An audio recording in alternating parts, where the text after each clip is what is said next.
तो हम पढ़ रहे थे सी लेवल चेंज,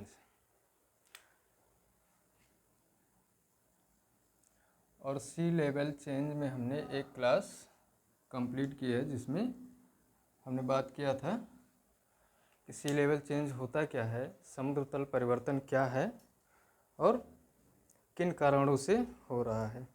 दो कारण पे हमने चर्चा किया था, दोनों कारण एक ग्लोबल कूलिंग और ग्लोबल वार्मिंग। सी लेवल चेंज पे जो दो कारण था, एक था ग्लोबल वार्मिंग का और एक कारण हमने चर्चा किया था जो कल की क्लास में हो गया था, वो था ग्लोबल कूलिंग।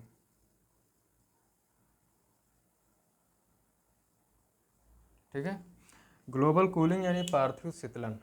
हमने कल बात किया था इसके विषय में कि पार्थिव शीतलन से यानी पृथ्वी के ठंडे होने से कैसे सी लेवल चेंज हो रहा है, और परिणाम हम लोगों के सामने आया था कि जब कभी शीतलन की स्थिति होगी, ग्लोबल कूलिंग की स्थिति आएगी, तो जलस्तर क्या होगा, समुद्र का तल नीचे जाएगा, ना कि ऊपर उठेगा। इस पे बात किए थे कि क्या कारण है कि पार्थिव शीतलन हो रहा है, जिसमें हमने दो कारणों पे चर्चा किया था आपसे, उल्का धूल और ज्वालामुखी राख, या अन्य ऐसे ही कारण फैक्टर जो पृथ्वी पर सूर्य तप को आने से रोकते हैं, जिसके कारण से पृथ्वी का तापमान में गिरावट आता है और परिणाम ये होता है कि ध्रुवीय क्षेत्र का तापमान और नीचे जाता है और भूमध्य रेखीय क्षेत्र का तापमान नीचे तो जाता है लेकिन अपेक्षाकृत अधिक रहता है, जिससे कि थोड़ा बहुत वाष्पीकरण होता रहता है। कुछ वाष्पीकरण के कारण से जो वाष्प बन के जल ऊपर जाता है भूमध्य रेखीय क्षेत्र से, वो जो ऊपर वायुमंडल में पवन की जो जेट चलती है, जो पवन प्रवाह होता है जिसे जेट प्रवाह कहते हैं, उसके द्वारा वो सब जल वाष्प ध्रुवीय क्षेत्रों में पहुंचा दिए जाते हैं और वहाँ पे वो बन जाते हैं बर्फ, और ये प्रक्रिया लगातार चलती रहती है। परिणाम ये होता है कि ध्रुवीय क्षेत्र में बर्फ की चादरें मोटी होती जा रही हैं, जबकि भूमध्य रेखीय क्षेत्र में जलराशि कम होती जा रही है और सागर का तल नीचे गिरने लगता है। इसके प्रभाव पे हमने बात किया था कि इसका प्रभाव क्या होगा। जब सागर का तल नीचे गिरेगा तो महाद्वीपीय क्षेत्र यानी स्थलीय क्षेत्र का जो मग्न तट होता है वो क्या होगा, कॉन्टिनेंटल शेल्फ खाली हो जाएगा। परिणाम ये होगा कि जो मैक्सिमम जो विविधता है महासागरों की डाइवर्सिटी, वो कहाँ पे है, महाद्वीपीय मग्न तट और मग्न ढालों पर, जहाँ तक सूर्य का प्रकाश पहुँच रहा है। अब जो महासागरीय जो विविधता है उसमें ह्रास होगा, यानी जो ओशेनिक इकोसिस्टम है उसमें कमी आएगी। ठीक है, बायोडाइवर्सिटी में कमी आएगी, गिरावट आएगी। और स्थलीय क्षेत्र का चूँकि स्थल हमें ज़्यादा प्राप्त होगा, महाद्वीपों पे मग्न तट खाली हो जाएगा, तो स्थल की प्राप्ति अधिक होगी, तो स्थलीय पारिस्थितिकी तंत्र में वृद्धि होगी। यहाँ तक हमने बात कर ली थी पिछली क्लास में।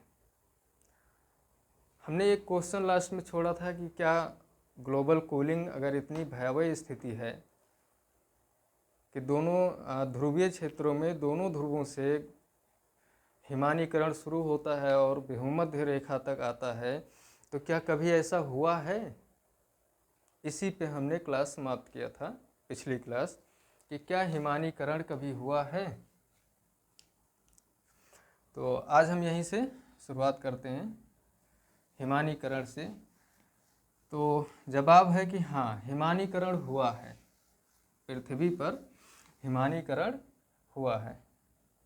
ठीक है, कब हुआ है, देखिए, अगर हिमानीकरण ना हुआ होता तो सबसे बड़ी बात है कि हिमानीकरण शब्द का मतलब हो गया हिम का जमना।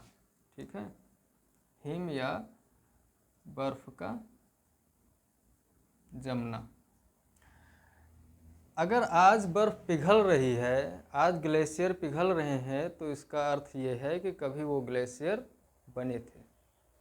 जब वो ग्लेशियर बने थे तो उसी प्रक्रिया को क्या बोलते हैं, हिमानीकरण की प्रक्रिया बोलते हैं। तो हिमानीकरण तो सुनिश्चित है कि हुआ ही था।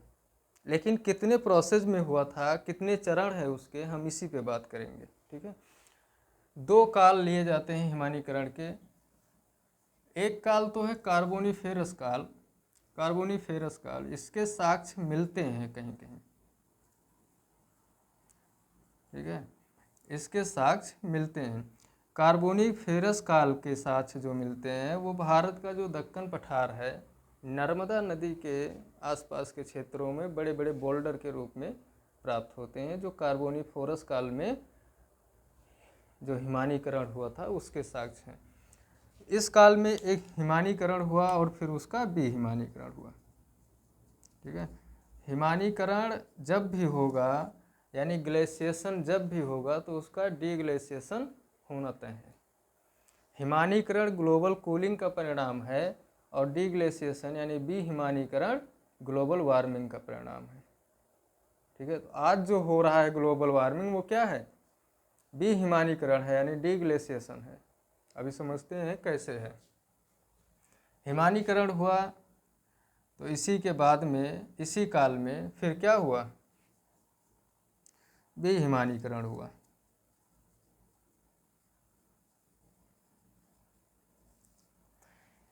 देखिए, कार्बोनिफेरस काल चूँकि पुराना काल है और इसके बारे में बहुत ज़्यादा साक्ष्य हमें नहीं मिलते हैं, लेकिन दक्षिणी गोलार्ध में इसके साक्ष्य प्राप्त होते हैं और भारत के पठारी क्षेत्र यानी दक्कन के पठार पे भी इसके साक्ष्य प्राप्त होते हैं। अब एक सवाल ये बनता है कि मैंने पिछली क्लास में चर्चा किया था कि हिमानीकरण की प्रक्रिया दोनों ध्रुवों से शुरू होकर के भूमध्य रेखा की ओर बढ़ती है आगे। तो आज अगर भारत के पास कार्बोनिफेरस काल के हिमानीकरण का साक्ष्य है, एविडेंस है, तो क्या कभी यहाँ पे भी इस अक्षांश पे यानी जिस अक्षांश पे आज भारत है, क्या यहाँ पे हिमानीकरण हुआ था? तो नहीं हुआ था। जिस अक्षांश पे आज भारत है, इस अक्षांश पे कभी हिमानीकरण हो ही नहीं सकता था। क्यों?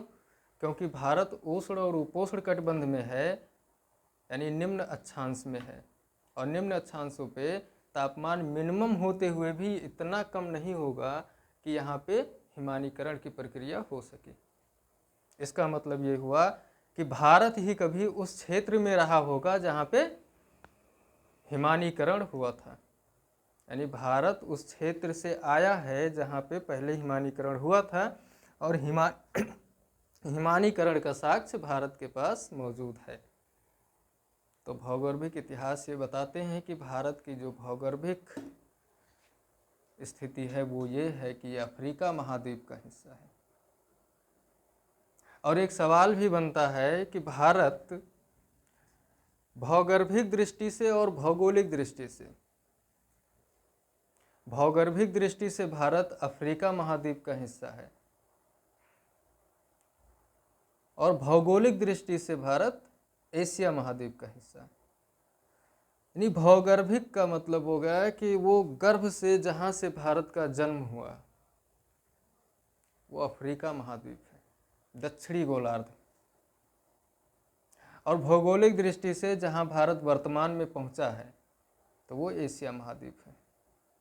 ठीक है, तो अगर भारत के पास कार्बोनिफेरस काल के साक्ष्य हैं, और कार्बोनिफेरस काल चूँकि आज का ये काल नहीं है, ये उस समय की बात कर रहा है जब भारत अफ्रीका महाद्वीप से जुड़ा हुआ था और अफ्रीका महाद्वीप के दक्षिणी भाग से जुड़ा हुआ था, अर्थात दक्षिणी गोलार्ध के अंटार्कटिका के आसपास के क्षेत्रों में ये हिमानीकरण हुआ था। ठीक है, फिर उसके बाद में इसका क्या हुआ? हिमानीकरण हुआ, यानी डीग्लेशिएशन की स्थिति आई और वो सारे बर्फ पिघले, लेकिन बड़े बड़े बोल्डर के रूप में कुछ एविडेंस भारत के पास भी छूट गए, दक्षिणी अफ्रीका के पास भी और अंटार्कटिका के पास भी। यानी उस क्षेत्र से जो भी महाद्वीप अलग हुए हैं या भूखंड अलग हुए हैं उनके पास आपको सबूत मिलेंगे, जैसे पश्चिमी ऑस्ट्रेलिया के पास। ठीक है, दूसरा काल जो आया, अब इस कार्बोनिफेरस काल के बाद ही दूसरा काल आया और उसका नाम पड़ा प्लेस्टोसीन काल।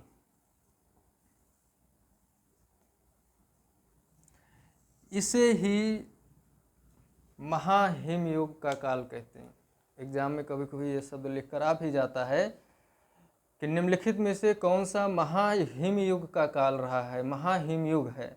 और ऑप्शन में अगर प्लेस्टोसीन आपको दिख जाए तो बिना कुछ सोचे समझे टिक कर दीजिए। कारण मैं स्पष्ट कर रहा हूँ। इस काल में चार हिमानीकरण हुए थे, एक दो की बात नहीं, 4 हिमानीकरण हुए और 3 डीग्लेशिएशन हुआ, यानी बी हिमानीकरण हुआ। यानी 4 बार इस पृथ्वी पर इस काल में 4 बार हिम जमा है, हिम का जमाव हुआ है, और 3 बार हिम का पिघलाव हुआ है। चौथी बार हिम का पिघलाव आपके सामने दिख रहा है। तो पहला हिमानीकरण इसमें क्या कौन सा हुआ था? देखिए, ये पहले हिमानीकरण का नाम है गुंज। हिमानीकरण यानी ग्लेशिएशन, ये पहला हिमानीकरण है इस काल का। जब हिमानीकरण हो गया, हिम का जमाव हो गया, तो अब दूसरा हिम का जमाव कब होगा? पहले इसको पिघलने दिया जाए, यानी डीग्लेशिएशन होगा। तो अब इसका जब बी हिमानीकरण हुआ,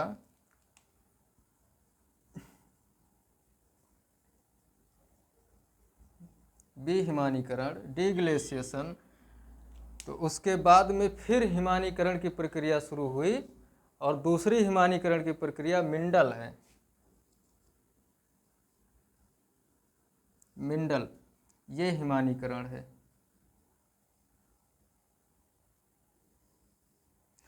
और इस हिमानीकरण के बाद में फिर से भी हिमानीकरण हुआ, यानी डीग्लेशिएशन होगा,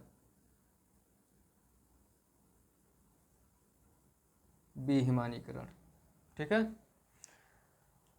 मिंडल का जब इस हिमानीकरण का जब डी हिमानीकरण हो गया, डीग्लेशिएशन हो गया, तो उसके बाद में फिर से एक प्रक्रिया शुरू हुई, किसकी? हिमानीकरण की।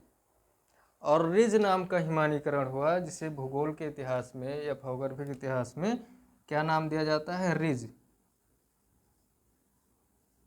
ये क्या है? हिमानीकरण। और इसका भी क्या होगा? इसका भी हिमानीकरण होगा। मैं इसे यहीं पे लिख रहा हूँ।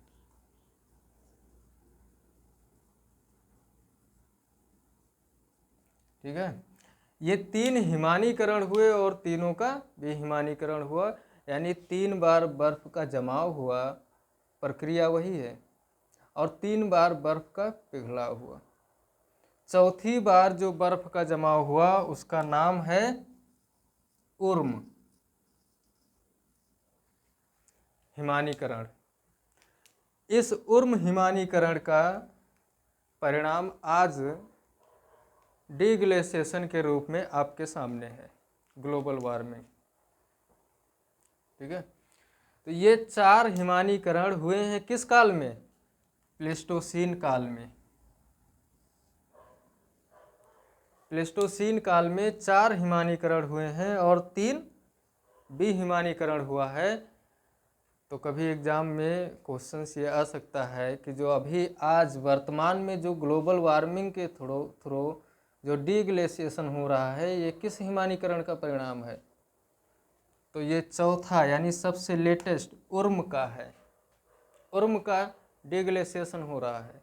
ठीक है।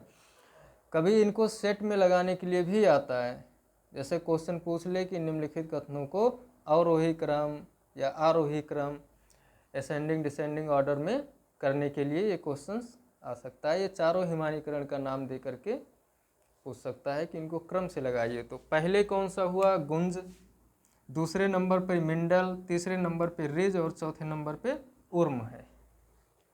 और उर्म का ही यही सबसे लेटेस्ट है। देखिए, अगर प्लेस्टोसीन काल में सबसे लेटेस्ट हिमानीकरण पूछे तो कौन सा है? उर्म। लेकिन अगर किसी काल की बात करें और ऑप्शन में प्लेस्टोसीन काल, कार्बोनिफेरस काल, होलोसीन काल, इस तरह का काल दिया जाए तो फिर आपका आंसर चेंज हो जाएगा और प्लेस्टोसीन काल होगा। ठीक है आंसर। तो प्लेस्टोसीन को महाहिमयुग का भी पीरियड माना जाता है समय।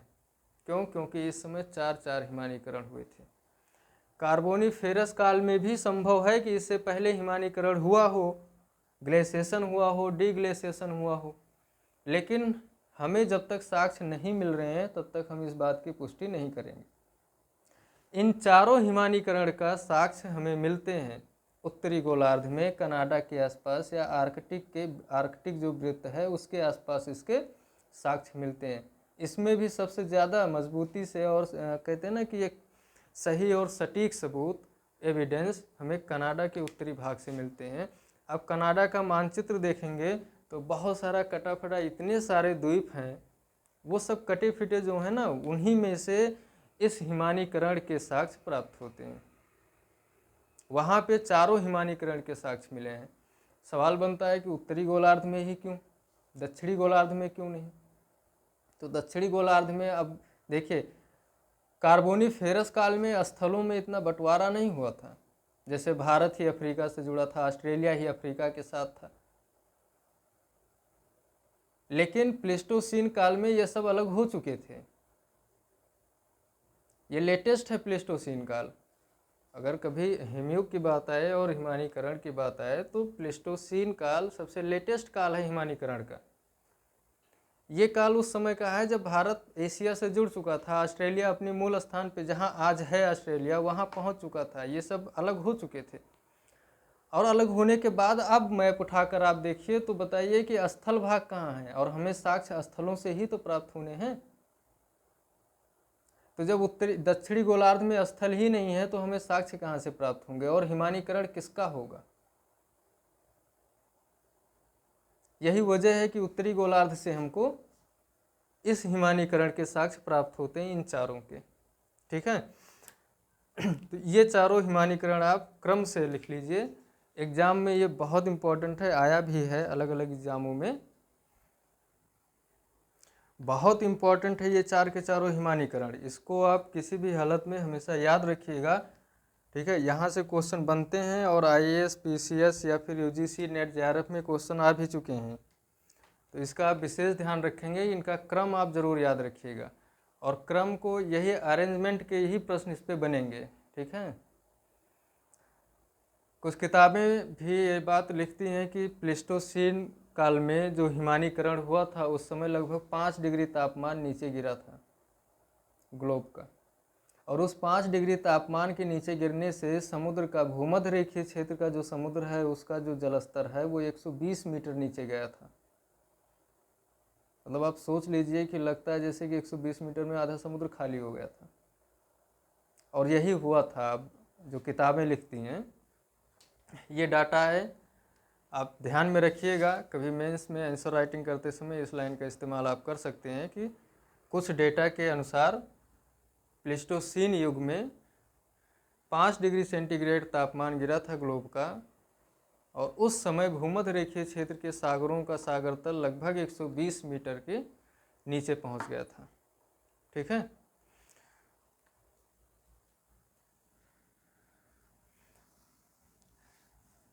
अब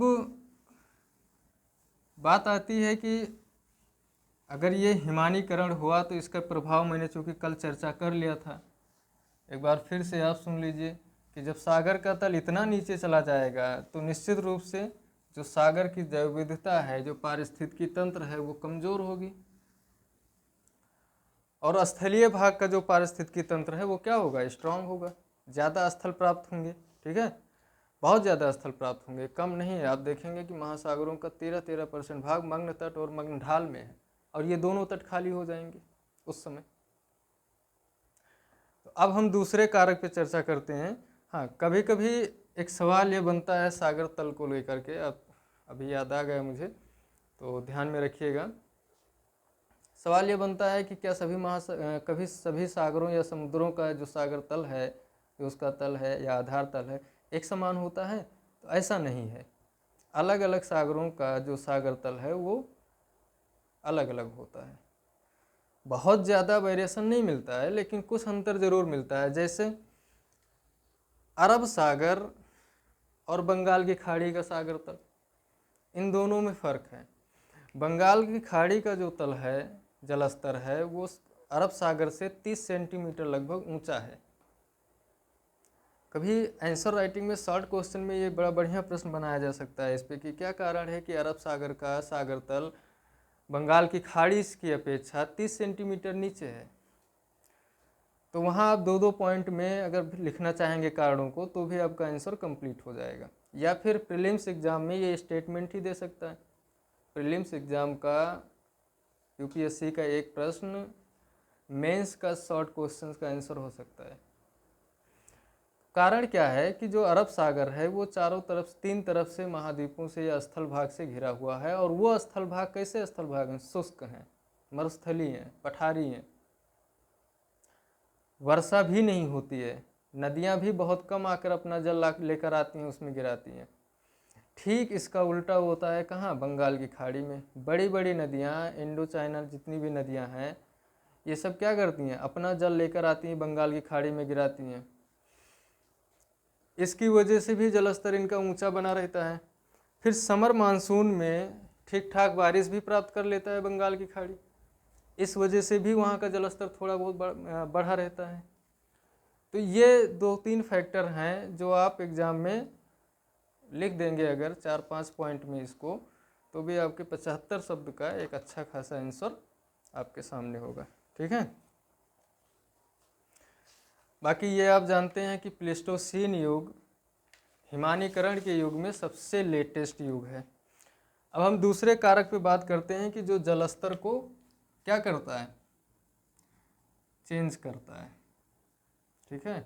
और वो है क्या? Global warming. 2 कारक हमने बताए थे जो कि जलस्तर में चेंजिंग के लिए, परिवर्तन के लिए उत्तरदायी हैं। उसमें से एक कारक था ग्लोबल कूलिंग, जिसकी चर्चा हमने की आपसे।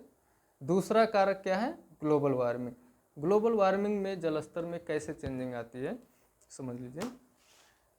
देखिए, ग्लोबल वार्मिंग का अर्थ हो गया वैश्विक तापमान में वृद्धि होना। ठीक है। वैश्विक तापमान में, या वैश्विक उष्मन आप कह सकते हैं, एक अच्छा शब्द है वैश्विक उष्मन। उस समय क्या हुआ था? ग्लोबल कूलिंग के समय क्या हुआ था कि वैश्विक तापमान में कमी आई थी। अभी क्या हो रहा है? वैश्विक तापमान में वृद्धि हो रही है। अब उधर हो गया है हिमानीकरण, हिम जम गया है। ये आप ध्यान में रखिए कि हिम जम गया है, हिमानीकरण की प्रक्रिया पूरी हो गई है। अब आती है बात वैश्विक तापमान में वृद्धि की। तापमान बढ़ेगा। जब तापमान में वृद्धि होगी तो क्या होगा? तापमान बढ़ रहा है। तापमान में वृद्धि का जो परिणाम होगा वो बर्फ आच्छादित जो क्षेत्र है वहाँ से बर्फ का पिघलाव होगा। ठीक है। इसका परिणाम होगा बर्फ आच्छादित क्षेत्रों से बर्फ का पिघलाव शुरू हो जाएगा। अब अगर बर्फ का पिघलाव शुरू हुआ तो बर्फ आच्छादित क्षेत्र कहाँ कहाँ हैं ये देख लीजिए।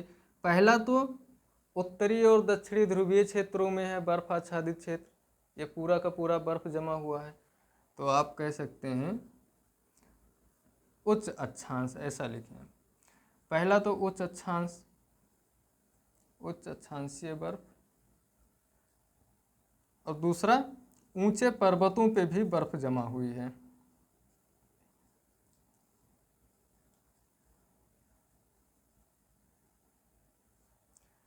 ये बर्फ आच्छादित 2 क्षेत्र हैं, इनमें पिघलाव शुरू होगा। जब पिघलाव शुरू होगा तो उसका क्या परिणाम होगा? अब वो सारा जल कहाँ जाना चाहेगा? महासागरों में। अब महासागर में, अब मान लीजिए कि उत्तरी गोलार्ध में उच्च अक्षांश में या दक्षिणी गोलार्ध के उच्च अक्षांश में बर्फ पिघल रही है, तो होना तो ये चाहिए कि जहाँ बर्फ पिघल रही है उसका पानी वहीं पे रह जाए, लेकिन ऐसा होता नहीं है। वो महासागरों में तैरते तैरते भूमध्य रेखा की ओर आना चाहेंगे। क्यों आना चाहते हैं? सवाल यहाँ बनता है।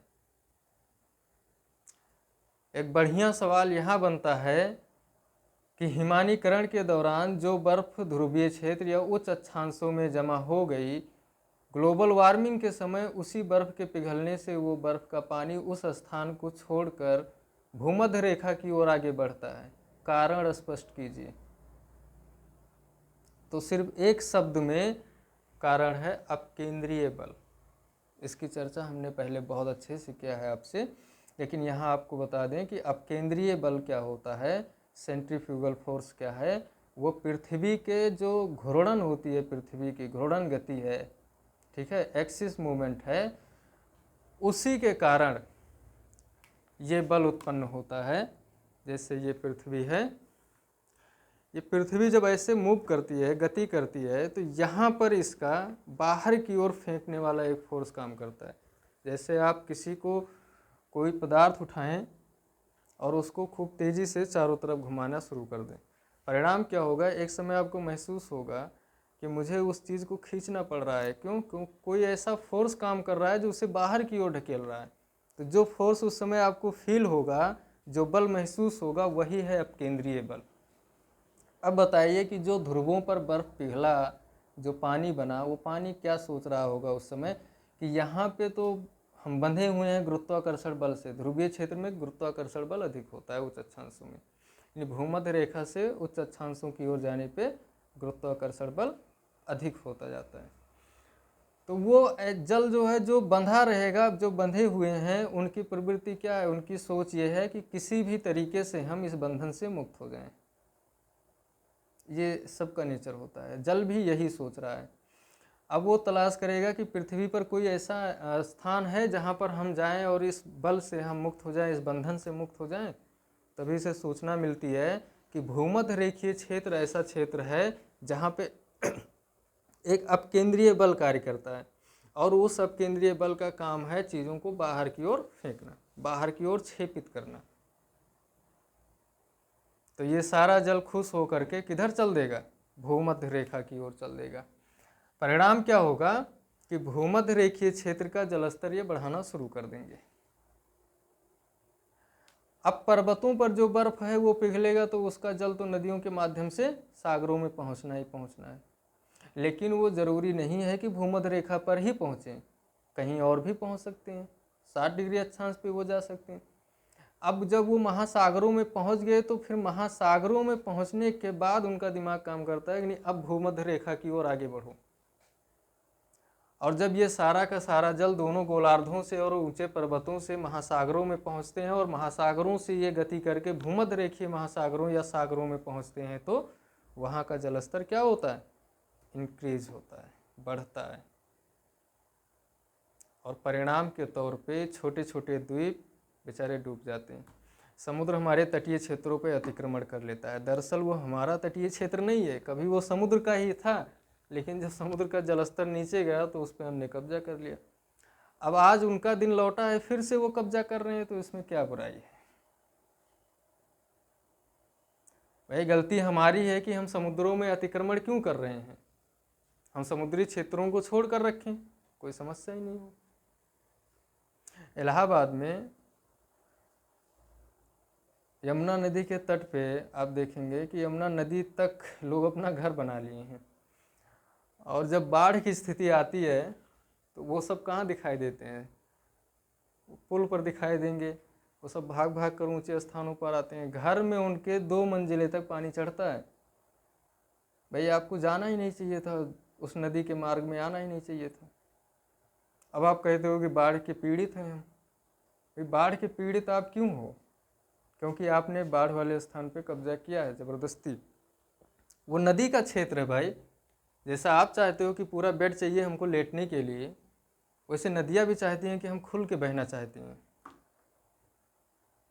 और जब उनके क्षेत्र को आप कब्जा कर लोगे तो फिर परिणाम यही होगा कि वो अपना क्षेत्र तो लेके रहेंगे। ये नेचर है, आपका कमज़ोर पड़ोसी थोड़ी ना है, किसी तरह से सहता रहेगा। नेचर कभी सहता नहीं है। जब भी कोई भी चीज़ ओवर होगा ना तो वो एक ही झटके में सब बराबर कर देगा। सोचने वाली बात तो ये है कि जिस गंगा नदी को की सफाई के लिए करोड़ों अरबों रुपए सरकार खर्चा कर रही है, नमाम गंगे जैसी परियोजना चल रही है, वो गंगा नदी 2 साल के कोरोना काल में खुद ही फ्रेश हो गई एकदम। और ऐसे देश की तमाम नदियाँ, विश्व की तमाम नदियाँ जो प्रदूषित नदियों में लगभग हमेशा ऊपर अपना स्थान बनाए रखती थी, वो इस कोरोना काल में साफ हो गई। यानी इस कोरोना काल में नेचर ने अपने आप को गजब का मेंटेन किया है। जितनी भी डिसबैलेंस जो भी चीज़ें हुई थी उन सब को बहुत तेज़ी से रिकवर किया नेचर ने। और जितनी भी एनवायरमेंटल रिपोर्ट्स थी वो उन सब में एक सुधार नज़र आया। जब ये 2021-22 के प्रकाशित हुई रिपोर्टें, तो उसमें ये देखने को मिला कि प्राकृतिक चीज़ें जितनी भी थी, चाहे वो जल हो, जंगल हो, ज़मीन हो, जो भी है, वायु हो, सबकी गुणवत्ता में क्या है, सुधार आया है। तो जब हम समुद्र जब पीछे हटा था, जब समुद्र का जलस्तर नीचे गिरा था, तो हमने उसके क्षेत्र को कब्जा किया था। तो अब जब जलस्तर बढ़ रहा है तो वो अपने क्षेत्र को वापस ले रहे हैं।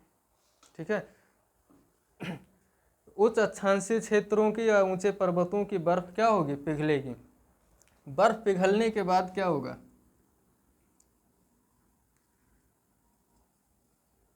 अब केंद्रीय बल के प्रभाव में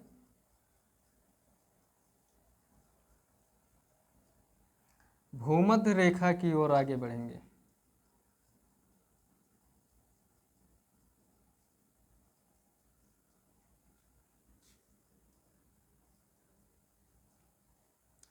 और भूमध्य रेखीय सागर का जलस्तर बढ़ा देंगे।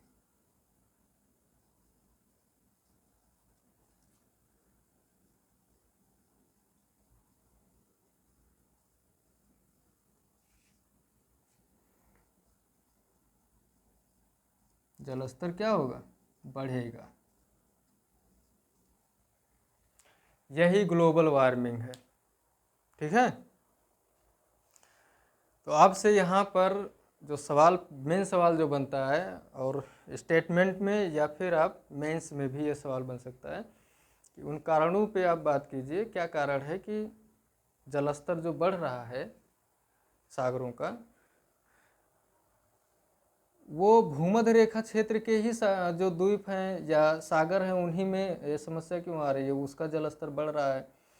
और जो भूमध्य रेखीय द्वीपीय क्षेत्र हैं, छोटे छोटे द्वीप हैं या तट रेखाएँ हैं, वो क्यों डूब रही हैं। अगर महासागरों की बात की जाए तो उत्तरी गोलार्ध से दक्षिणी गोलार्ध तक महासागर फैले हुए हैं, लेकिन भूमध्य रेखा क्षेत्र के ही है। जैसे इंडोनेशिया का जकार्ता द्वीप है, भारत की तटीय रेखा ही देख लो, मालदीव है, ये सब क्या है, ये डूबने की कगार पे हैं। मालदीव ने तो कुछ दिन पहले अपने यहाँ सागर के नितल पे एक मीटिंग बुलाई थी अंतर्राष्ट्रीय स्तर की, ये शो करने के लिए कि भाई आ जाओ, देख लो, हम आप लोगों की वजह से डूब रहे हैं और आने वाले समय में हम समुद्र के अंदर समा जाएंगे, यहीं पे आके मीटिंग करनी होगी आपको। तो सागर तल भूमध्य रेखा क्षेत्र का बढ़ेगा और उसका परिणाम क्या होगा, परिणाम 2-3 हो सकते हैं। जैसे जब यहाँ पे सागर का जल भूमध्य रेखा पे पहुँच गया तो पहला तो परिणाम यही है कि इस क्षेत्र का जो सागर तल है वो इंक्रीज करेगा। अब जब सागर का तल ऊपर जाएगा तो स्थलीय भाग को कब्जा करेगा। इसका मतलब हुआ कि स्थलीय पारिस्थितिकी तंत्र में क्या होगी, कमी आएगी, और जलीय पारिस्थितिकी तंत्र बढ़ेगा। ठीक है। तो ये इसके परिणाम हो सकते हैं और होते हैं। बाकी मैंने एक क्वेश्चन जो बनता है कि अरब सागर और बंगाल की खाड़ी को लेकर के, वो मैंने आपसे डिस्कस कर ही लिया है। तो सागर तल परिवर्तन या सी लेवल चेंज में हमको इतनी बातें करनी थी। अब देखिए, एक बार क्या हुआ कि सागर का तल नीचे गया, कब, ग्लोबल कूलिंग के समय।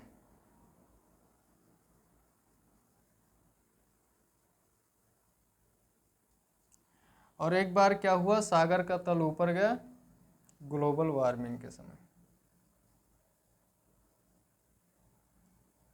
ठीक है।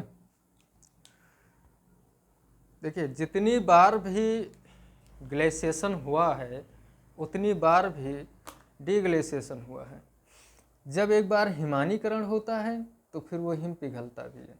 एक बार हिम का जमाव होता है, फिर उसके बाद हिम का पिघलाव होता है, फिर हिम का जमाव होता है। यही हिमानीकरण की प्रक्रिया को पूरा करता है। तो जो जल का जो जमाव हो रहा है, यानी बर्फ का जो जमाव हो रहा है, वो क्या है, हिमानीकरण है। वो ग्लोबल कूलिंग के समय होगा। और जब वो बर्फ जम जाएगी तो उसका क्या होगा, डीग्लेशिएशन, यानी हिम का पिघलाव शुरू होगा। तो हिम का पिघलाव ग्लोबल वार्मिंग के समय होगा। यही दो प्रक्रिया चलती है। जब ग्लोबल कूलिंग होगा, हिम का जमाव होगा, तो सागर का तल नीचे जाएगा। क्यों? क्योंकि उच्च अक्षांशों में बर्फ जमने के लिए, हिम जमने के लिए जल चाहिए, और जल कहाँ से जाएगा? जल जाएगा भूमध्य रेखीय क्षेत्र से।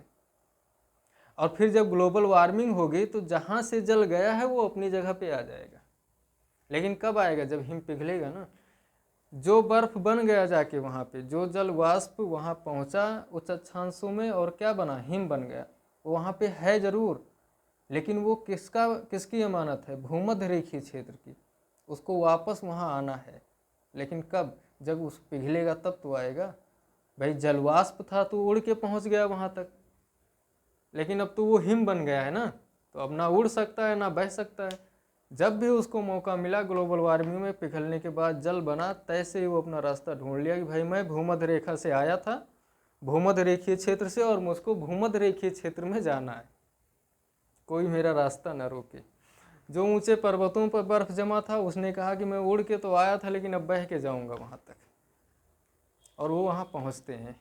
और जितना क्षेत्र अपना छोड़े रहते हैं उन सब पे क्या करते हैं? कब्जा करना शुरू करते हैं। तो ये टॉपिक था सी लेवल चेंज का, जो कि अब समाप्त होता है। ठीक है, इसमें 2 क्लासेज हमने ली, इम्पॉर्टेंट है, आप लोग देखिए।